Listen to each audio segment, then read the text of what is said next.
and welcome to Inside Politics. My name is Imoke.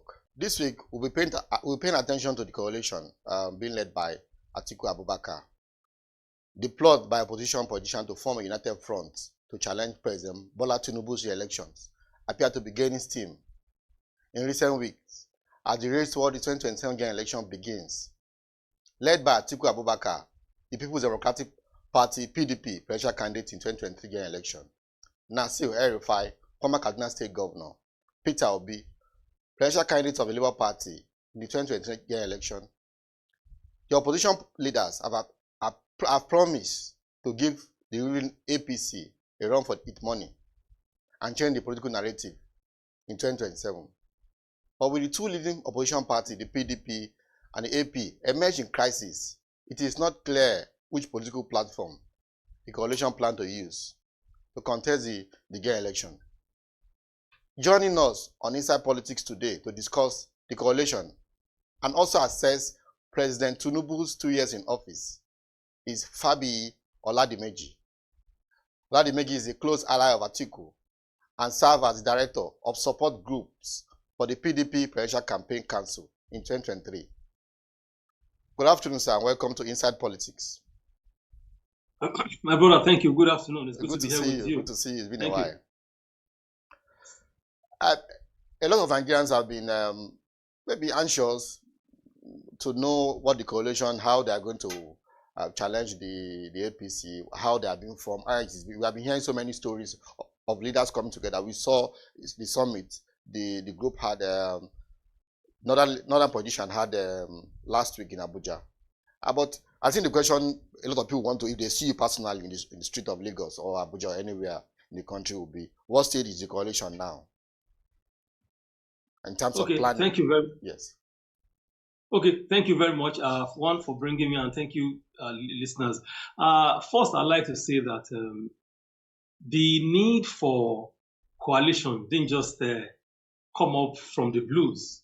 It was after careful assessment of the current state of the nation, the current state of governance, and then what the APC government has been doing in the last 2 years. Leaders of thought felt they need to come together and see how they can actually step in, how they can rescue this country, how they can redeem the country, because of the belief that the country is not faring better, it's not faring well. And no thanks to the leadership of President Bola Tinubu, who came with the package and said he was a master, he did it in Lagos. And at that time, we told them he did nothing in Lagos. We knew the number of projects he did in 8 years. We knew how Lagos was made dry. We told them that, but all those, that's the history. And we'll see what is happening now. Because some of us then believed that President Bola Tinubu, then as a candidate, did not prepare for leadership, he didn't prepare for governance. It may have been his long life ambition, but he didn't prepare for it. So these people, these leaders came together and felt, no, this is about this country. The coalition is not about Atiku Abubakar. It's not about El-Rufai. It's not about Peter Obi. It's about the need to rescue and redeem this country. It's about the need to reset the order. That's why they have come together. And then I can tell you they are doing a lot for the sake of this country to ensure that the country is recovered from the hands of people who are not prepared for governance, who are not prepared for leadership. So that's exactly what they're doing. So far, so good. They've been able to achieve a lot of milestones that I'm not authorized to speak, on the television. But in due course, everybody who has asked him or herself that am I better off now than 2 years ago, and if the answer is affirmatively no, they should wait for coalition. But if you feel that you are better off in the last today than 2 years ago, then you can continue to follow them. So we are appealing to Nigerians that the coalition has come to stay, that the coalition is the question of purpose, and the purpose is how to recover the country for the Nigerian people, how to reset the order for the Nigerian people. It's about Nigerian people. And these people that are driving it understand this very much. They are not coming to government because they want to feed their stomach. Everybody knows who Atiku Abubakar is. Everybody knows who El-Rufai, who Peter Obi is. So unlike what we are seeing in APC, in fact, those who are joining there is because of what the building can get, their stomach and everything. So in one shot, coalition has come to stay, is coming up. A lot of things is being done, is at 90%, completion. As soon as possible, they will come up with a decision they have taken and how they are going to do. The opposition parties are in disarray. What platform are you using? The PDP is in emerging crisis. You say you want to move to SDP. The APC have infiltrated the party. What platform are you using to actualize this ambition? Is it the ADC? A lot of people are afraid that the ADC too, the APC have actually infiltrated that ADC too.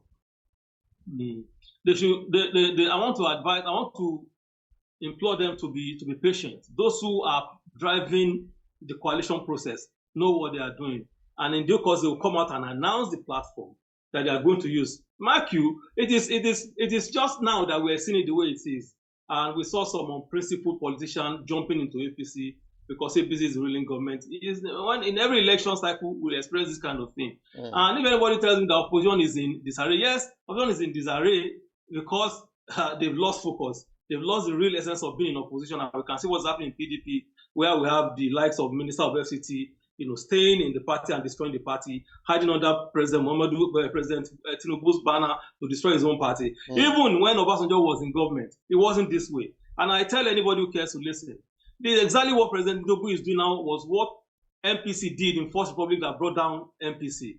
It was the same thing MPN did. When MPN first came in their first time, it was MPN power. In their second term, going to election, they became MPN superpower. They became so arrogant. They were poaching into other states. And that's exactly what killed them. PDP became so arrogant at some point. And that was what brought them back. So APC is going to go down the drain too. There's no two ways to it. The fear among some Nigerians is that you don't really have much time. 2027, if you say it's so far, it's just here. Next year, by this time, we'll be looking at the primaries. If the PDP as it is, it's appeared the party have said they don't buy into this coalition. The governors met some weeks ago and they said they don't support this coalition. If you say you want to register a new party now, you don't seem to have much time. A lot of people fear that the coalition may not be able to build a structure that may be enough to challenge APC if you decide to, because it appears that the way things are now, the coalition cannot use Labour Party, cannot use PDP with the way it's going, because the leaders of those parties, apart from the fact that those parties are in disarray, the leaders seem not to buy into this idea of coalition. So, are you not raising against time if you want to form a new party? How do you begin to build structures across the country? Would that not work against you? Considering the fact you are facing my brother, why can't you wait? Election is 2027. Election is a process. It's not a dash speed. It's a process. And I tell you, at every point in time, INEC timetable is not yet out. So the coalition still have time to prepare whatever they want to do to go into election. They know what is at stake. So the moment, and let's INEC is not about, even INEC is not going to register any party anymore. They're not going to do that because they are following what the president wants, because the president wanted to turn Nigeria to one-party state. Yes. We have seen all of that. The handwriting is clear, but it's not going to work in Nigeria. It's not going to work. I just gave you cited example of what happened in the past. People don't learn from history. This was not the way they did it. Even when Obasanjo was in power, like I told you, he didn't poach on. He didn't guard the opposition like this so that he can win. He did this systematically and through electoral process. That was why Obasanjo was able to win 5 states out of 6 states in the Southwest, and some other states they did. So, as far as I'm concerned, the leaders of coalition who are well experienced when it comes to it, some of those who even brought in APC in those days were part of this one. They know what they do. They know how to do it. They know how to go about it. And let us watch and see whether they will be able to get a platform or not. But I tell you, there's a platform, and that platform will be announced very soon. That every people who are so dissatisfied with this current leadership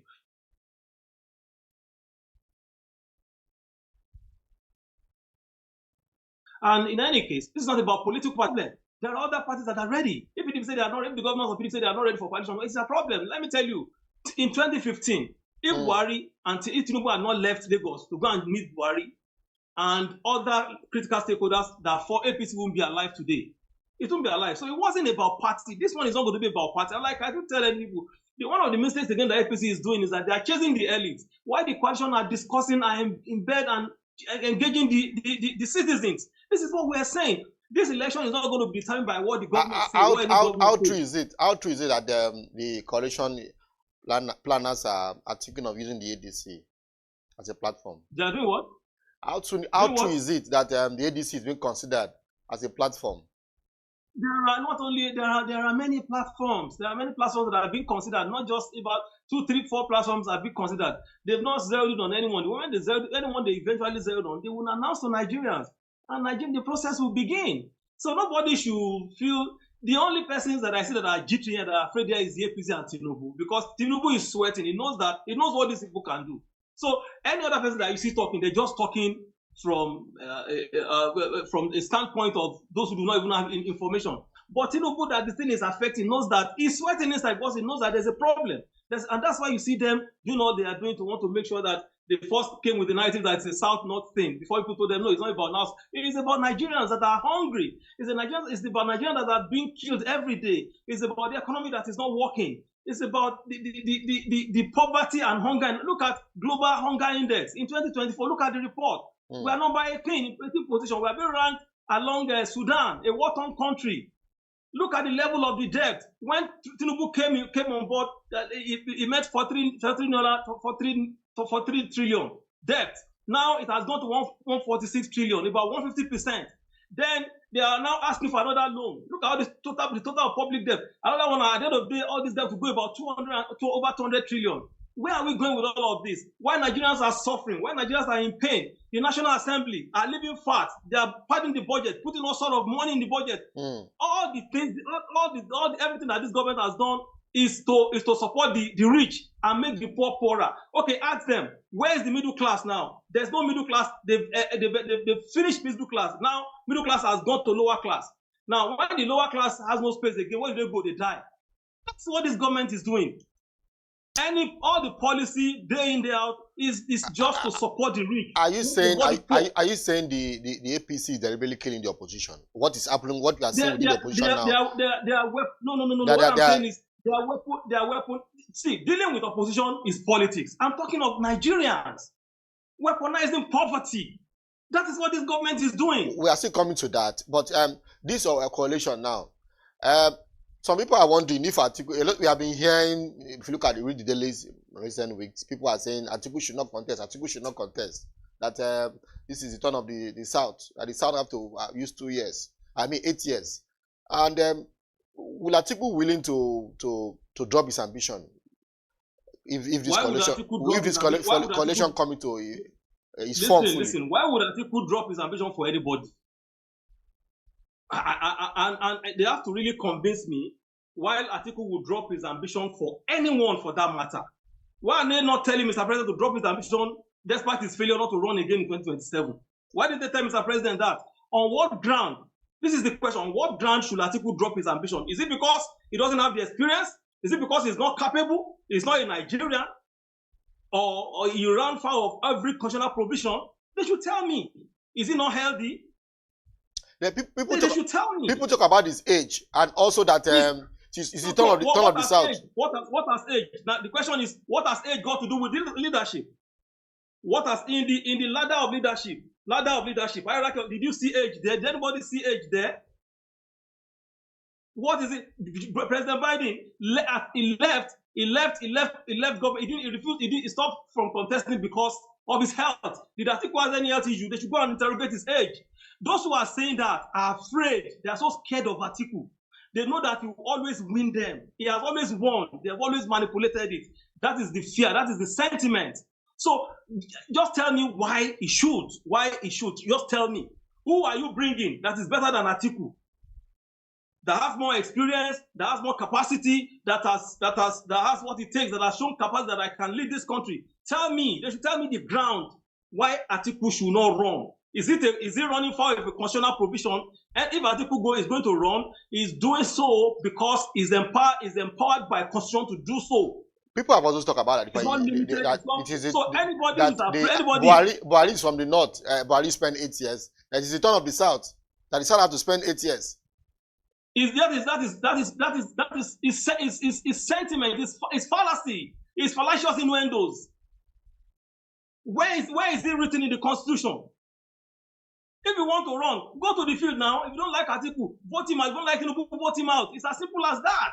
You don't have to tell anybody to step down for anybody. In a democratic constitution, democracy guarantees freedom to contest, association freedom, and everything. So why would you not step somebody down for? Who are you stepping Atiku down for? That's the question. What does that person have that Atiku does not have? These are the questions they must tell me. So are you saying that those people making all this statement, Atiku should not, they are afraid of his candidacy?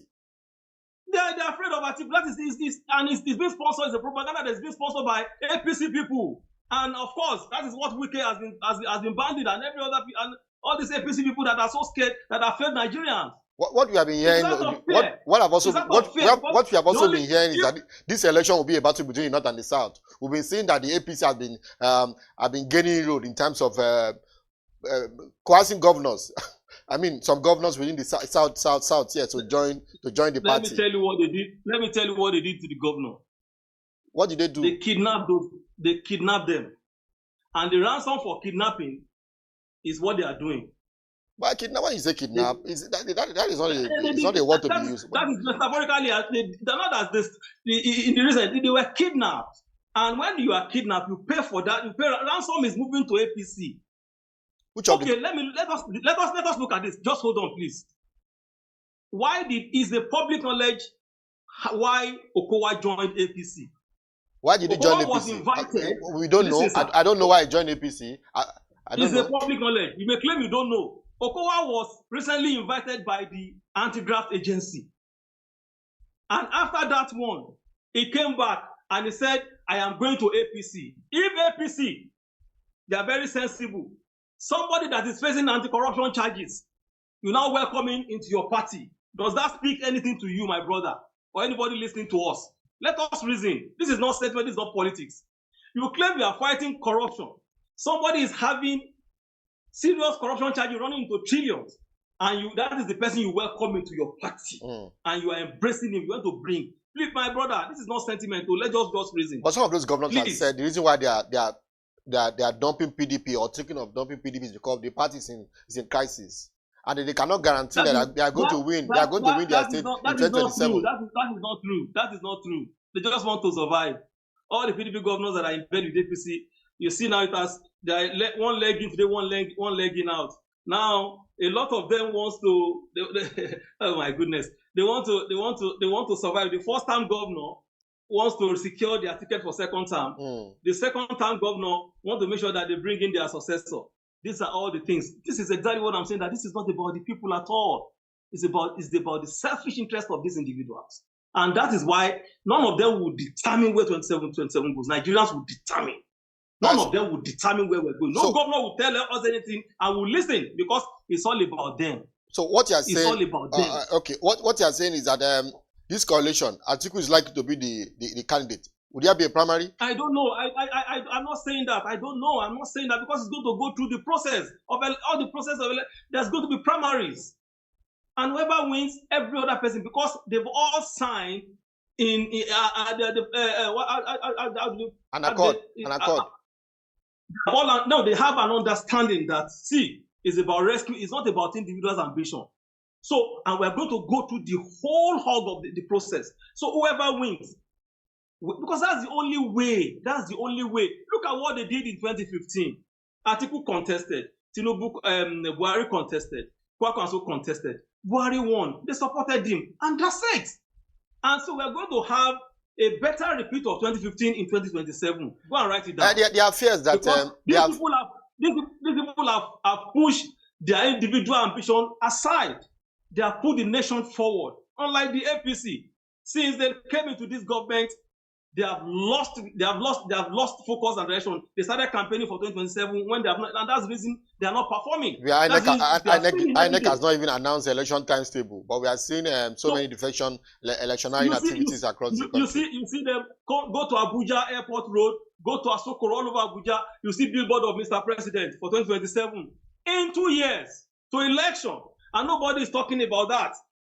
If that has been done, you see billboard sign, but if that has been done by Peter Obi or Atiku or anybody, police would have begun to hand them down. FCT minister would have issued a statement. INEC would have issued a statement that is not being done. You journalists are not reporting it. No, this is not it. But honestly speaking, media has turned blind eyes to it, and that is it. The media is doing its bit. everywhere. The media is trying. If you look at them, they are trying within their limit. The fear. I'm not saying that this is obvious. This is obvious. This is obvious. The fear among Nigerians is that this coalition, personal ambition of some of these politicians may likely, if care is not taken, may likely divide the coalition ahead of 2027. Shine opposition. Now they should wait till then. Nobody should worry. They should wait till then. It's simple. They should wait. Whether it's going to be, you don't have to be apprehensive of what has not happened now. Why are they getting apprehensive? If it's going to, let them wait now. They still have time to decide whatever they want to do. If they see that it's not working, fine. They should wait. These are people that have resolved that this is about Nigeria, it's not about them. They should wait. And they're acting true to it. What do this coalition have to offer? Most of the people who are making all this coalition are El-Rufai, Wike, Amaechi, Atiku. These are guys who have been in public office before. Governors, they hardly did not look at poverty index in Kaduna State. It's high. Amaechi did not do too much in River State also. A lot of all these politicians that were in the public who have been accused of one issues or the other. A lot of people fear that they may not be able to. They will not offer much when they win election in 2027 and get to public office. That people should not expect much from them because they have been in public office in the past. Well, those ones are disputable narratives, as far as I'm concerned. It doesn't matter. So President Tinubu was not in the office in the past. What are they saying? What I'm saying is that people are calling for a new face, a young breed politician who understand the narrative, who understand what the challenges the everyday Nigerian face in the street. I don't know what you mean by that. That a young face is that what brings about good governance? We have seen where younger people are in power and they messed up. We can't continue to mention names. That's not what we are saying. We are talking of people who have empathy, who have capacity to lead, who have the vision, the required vision to lead the country, who have program to lead the country. Not all these people that are not. You think being a governor because you are 50 years old, that's what makes you a president, a good president? No, that is not it. It's more than that. All those are sentiments that are the fallacious innuendos that doesn't add up for someone like me. Because what makes a president is bigger than that. Nigeria is too big for somebody who is inexperienced to say how to rule because I'm young. How does that work? How does that add up for us? So is the age that they used to do it now? No. This administration celebrated 2 years, May 29, 2 years in office. What is your assessment of some of his reform policies? My take about all this thing is that no matter the policy you are pursuing as a government, no matter how laudable you feel it is, as long as it does not have direct impact on the people, tilted in favor of the rich, not the poor. It's against the poor. It's against the poor. See what happened just recently. Let me give you a classical example. NIMC, NIMC, this is Nigeria Identity Management Commission. Yes. Just hike the price for getting what should have been basic right of Nigerian people by 75%. Increase the price for it.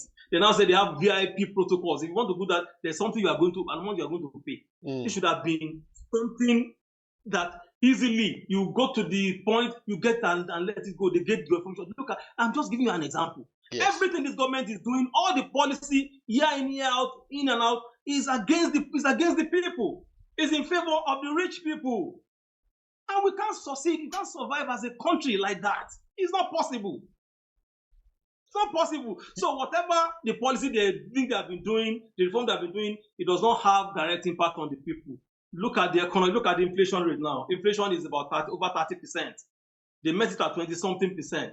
And they will tell you it's not that they are not the one who made it. Why did you come into power? Well, you came because you felt you can fix it. It means you cannot fix it. Then leave the way for those who can fix it. You are close to Atiku. Atiku also promised to remove fuel subsidy in 2020 election. During his campaign, he promised removal of fuel subsidy. Are you saying that policy was wrong, or the way it was carried out? Every principal candidate talked about removal of fuel subsidy. but their approaches are different. Atiku said, yes, I'm going to remove it. But it's not going to be like the way APC did their own. He said it's going to be in phases. And he cited the example of what they are trying to do when he was vice president of Obasanjo. So you don't do that kind of thing. It was like that time that CBN was molding up a lot of things together, and we saw what happened to our monetary policy. So now the same thing just came and just removed it without any mitigating measures already on ground and all that. That is the essence. You floated your naira, see what it has led, where it has led us. Inflation kept increasing, see where it has led us. Food prices, everything, see where it has led us. Because they were not well thought out. They were not prepared for governance. They were never prepared for it. They just wanted to be president. What do you think the best way this administration can tackle the state of insecurity? The killings. We saw what happened in Benue yesterday. Every day we will hear that killings in the North Central. That's exactly what we're saying. This government is the most disconnected government with the government. They are the most incompetent in the last 2 years they came in. What should the government be doing to tackle insecurity? What do you expect the government to be doing to tackle insecurity? Why should I be telling them what they should be doing? They are there now. They have more information than me now.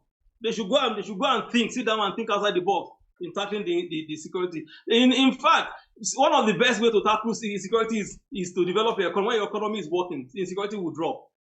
The economy is not working. So what do you expect? How do you expect? Because all of these things work together. If the economy is working, if our youth are gainfully employed, everything is okay, they have their basic things, they go into crime. A lot of them go into crime. So let us look at our education, look at the health sector, look at the way they are. And lots of money are going to all of these things year in, year out. But the government has some of this. You don't believe what the government said, that most of these people killing, most of the people doing the killings in the North Central, Benue, Plateau are foreigners. You don't believe that narrative? I don't know. I don't think so. I don't think so. If they are foreigners, why can't you handle your border very well? That's why I said people like Atiku, because of his experience, who has manned our border, who has secured our border before, who will secure Nigeria better than these people. Because Atiku has been there as the top rank customs officer who has secured our border. So you know what to do to secure our border. If they are foreigners, how are the foreigners coming in? How are they getting ammunition they are using? How are they communicating? Can you say you are the government and you don't have answers to all of this? Then why are you there? Get out of the place. That's what we're saying. What is Atiku's view on restructuring? Which is on the front border? Atiku's view on restructuring has been is like something that is on the seat that you can even see. He talked about it. He talked about economic restructuring, geographical, political, and everything. What he wanted is, we don't need a bogus federal government. We want every state to develop at their pace. Federal government has no business, for instance. You only have business with the defense, financial regulation, and all whatnot. Federal government has no business in health. They have no business in education. You should go to states. Federal government has no business in agriculture. These are the things we're talking about. Southwest has its peculiar nature. We develop it in that line. The technology, education, and all that. South, that is the oil place. Make it look like Qatar. Make it look like all this Middle East. South is industrialization and all that. So these are the things we're talking about, so that every state can develop in their own pace. Make all the money, control your resources, and pay something to the center. Now, this is what we are rounding up now. The former Abia State governor, the senator, Oji Okalu, said insecurity in the North Central, other part of the country, have been sponsored to give this administration a bad name. How do you react to what he said? If he has the information, if you give us the intelligence, if you release the intelligence and let us know, since he knows them, he should mention their name in public. He should tell Nigerians who is convinced with evidence that these are people that are sponsoring it. You don't have to hide. Since you have it, you want to help this country. That's what you should do. If you want to help your president, that's what you should do. Not they go on TV and be talking and not corroborate what you are saying, so that people can really understand what you are saying. No, it doesn't work for me like that. Bring them out. Mention the names. Since you have evidence, mention the names. Help the country. Finally, sir, give us a bit? How true is it? Atiku is planning to work with Peter Obi as his running mate in 2027. I know you are close to Atiku. I mean, is this true? Be reported in the media. It's everywhere. I'm not saying you should deny it, but give me one or two. How true is it? I know they want to go in 2019, and you are part of that a big part of the Atiku's team that worked with Peter Obi in 2019. Are we likely going to see that team work again? Now let me answer you with like this. Number one, I may be close to the former vice president, the national leader and the national leader of the opposition. He has not called me to tell me he's going to run. I'm equally close to Peter Obi. He has not told me he's going to run. So I don't know why people are just jumping guns and making all sort of conjecture that are not even existing. That's number. Number two is the fact that Atiku, Peter Obi, El-Rufai, Rotimi, Amaechi, and a host of others, including me, were in opposition today. And the idea, the objective is all opposition must come together, drop whatever it is. Let us focus on rescuing this country. If you have not killed a rat, what do you want to share? So, as far as I know, Peter Obi, Atiku are working together to rescue this country. Peter Obi, Amaechi, El-Rufai, myself, and a host of others that we cannot mention, they are all working together to redeem this country from the failed leadership of President Bola Ahmed Tinubu. That is what, as far as I know. So when you see them together, it's for a common purpose, to redeem this country. Thank you very much. To rescue Nigeria. You can call them any name you want to call them, but you can't take it away from them that they are passionate about rescuing this country. And by the grace of God, we are going to support them to rescue this country. Thank you very much, Fabiyi Oladimeji, a close ally of Atiku Abubakar, and also he was the head of the support group Atiku campaign team 2023 general election. Thanks for being on Inside Politics. Good to have you. Yes. Thank you very much. I appreciate it. Thank you for the opportunity. Yeah. That's the program for this week. You join us Inside Politics on BDTV, same time next week. My name is Imoke. Have a lovely day. Good afternoon.